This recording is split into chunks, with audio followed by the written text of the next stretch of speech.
Génesis capítulo 3 habla sobre la tentación y la caída del hombre, y ese texto nos hace preguntar, ¿cómo puede ser que Adán y Eva, que eran en un cierto sentido perfectos, santos, no tenían una inclinación al pecado y una naturaleza pecaminosa como tenemos nosotros? ¿Cómo puede ser que en ese estado ellos llegaron a caer en pecado? Eso se da por un proceso llamado tentación, el mismo proceso que nosotros también pasamos cuando pecamos. Y ese proceso de la tentación generalmente se da en algunas etapas, y es importante notar eso en Génesis, porque Génesis, por ser el libro de los principios, nos da ciertos estándares de cómo funcionan algunas cosas. Por ejemplo, en Génesis tenemos el primer matrimonio y por eso tenemos un estándar de cómo debe de ser un matrimonio, antes de la caída, por supuesto. Y tenemos también ahí el primer pecado y un estándar de cómo el pecado funciona. Entonces, Génesis 3, quiero hablar un poco sobre esas etapas de la tentación. Y la primera etapa es justamente poner en duda lo que Dios dijo. Versículo 1, la serpiente dice, ¿con qué Dios os ha dicho? No comáis de todo árbol del huerto. Entonces, ella es una pregunta inocente, como quien no sabe nada. Pero ¿realmente no sabía lo que Dios dijo? Seguramente sí. Pregunta justamente para poner en duda lo que Dios ya dijo. Y muchas veces nosotros también nos dejamos tentar de esa manera. ¿Será que lo que Dios dice realmente es así? ¿Será que no hay una otra manera de interpretar el texto? Capaz está siendo muy literal, muy radical. O la Biblia no tiene mucho a decir sobre eso, sino que muchas veces la Biblia es clara y nosotros estamos engañándonos.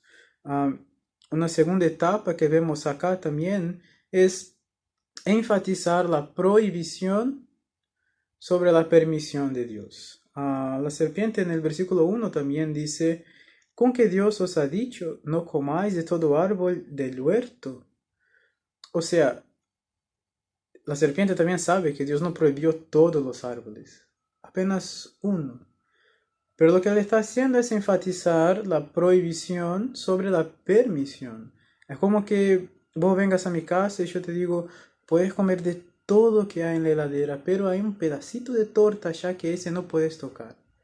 Y vos decís, pero qué tacaño que sos, ¿cómo no puedo comer las cosas que hay en el freezer? Pero yo te dije solamente una cosa, te estoy dando todo. Lo mismo Dios hizo con ellos, Dios dio a ellos todo el jardín. Pero había una cosa que no deberían hacer.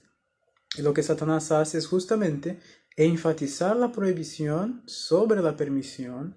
Y el versículo 3 nos da a entender que Eva empieza a entrar en ese juego, porque dice, versículo 2 y 3, la mujer respondió a la serpiente, del fruto de los árboles del huerto podemos comer, pero del fruto del árbol que está en medio del huerto, dijo Dios, no comeréis de él ni le tocaréis para que no muráis. Entonces, Dios no había dicho necesariamente sobre no tocar, pero ella parece ya demostrar, ver una severidad innecesaria en Dios, mostrando así que está empezando a ceder a ese juego de enfatizar la prohibición sobre la permisión. Pobre de nosotros, Dios no nos deja hacer nada y nos ponemos en la situación de víctima.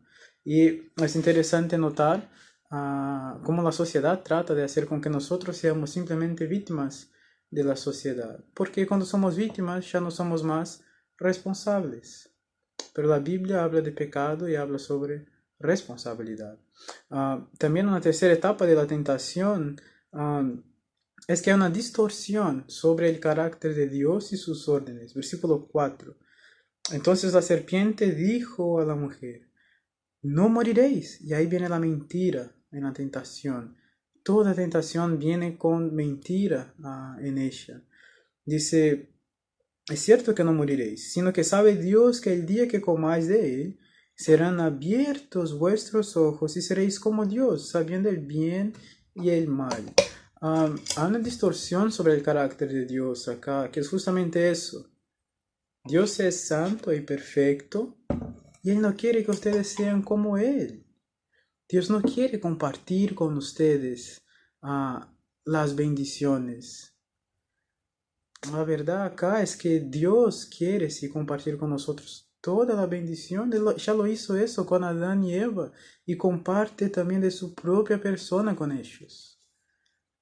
Pero hay una mentira, una distorsión sobre el carácter de Dios, como si Dios fuera un Dios malo que no te permite hacer cosas que te van a hacer bien. Y eso no es verdad. La verdad es que todo bien que existe proviene de Dios. El tema es que muchas veces buscamos bien y felicidad donde no la vamos a encontrar y eso desagrada a Dios. También una falsa promesa sobre ausencia de consecuencias y toda tentación viene con esa falsa promesa de que no va a pasar nada. Versículo 6 dice, y vio la mujer perdón, versículo 4 todavía, dice, entonces la serpiente dijo a la mujer, no moriréis. O sea, quédese tranquilo, no va a pasar nada, no van a morir, no hay consecuencias.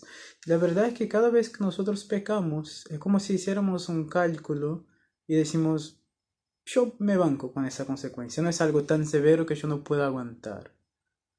Y nos engañamos pensando que la consecuencia del pecado es pequeña, pero siempre es desastrosa. La consecuencia del pecado nunca afecta solamente a uno mismo, sino que afectan a todos. La consecuencia del pecado de Adán y Eva afectó a todos nosotros, a toda la creación, afectó la propia tierra, el ambiente, el planeta en sí. Porque el pecado trae consecuencias colectivas para todos. También vemos que hay una falsa promesa de bienestar. Dice que, versículo 5, que serían abiertos sus ojos y serían como Dios. Y el pecado siempre tiene esa promesa de bienestar. Vamos, te vas a sentir bien. Y es como un algodón de azúcar, ¿no? Yo me recuerdo cuando chico que siempre quise comer eso porque parecía algo maravilloso. Pero cuando vos comes, ya está, era solo eso. Se termina tan pronto, tan rápido. Pecado parece bello, hermoso, parece que te va a traer muchas cosas, buenas cosas, pero al final trae destrucción y muerte. ¿Cómo podemos nosotros vencer las tentaciones en nuestras vidas? Debemos recordar acá que hay una diferencia y un contraste entre Adán y Jesús, que es nuestro segundo Adán, nuestro segundo representante. En Adán todos nosotros caemos, en Cristo todos los que creen en Él pueden ser redimidos, rescatados, salvos. Libro de Hebreos capítulo 4 versículo 14 nos dice lo siguiente, por tanto teniendo un gran sumo sacerdote que traspasó los cielos, Jesús, el Hijo de Dios, retengamos nuestra profesión, porque no tenemos un sumo sacerdote que no pueda compadecerse de nuestras debilidades, sino uno que fue tentado en todo según nuestra semejanza, pero sin pecado. Acerquémonos, pues, confiadamente al trono de la gracia, para alcanzar misericordia y hallar gracia para el oportuno socorro. Adán fue tentado en un jardín y tenía de todo, pero cayó. Jesús fue tentado en un desierto. 40 días estaba sin comer, pero no cayó. Ese Jesús perfecto, santo, incorruptible, es nuestro sumo sacerdote, que en todo que nosotros somos tentados, Él también fue tentado y puede compadecerse de nuestras debilidades.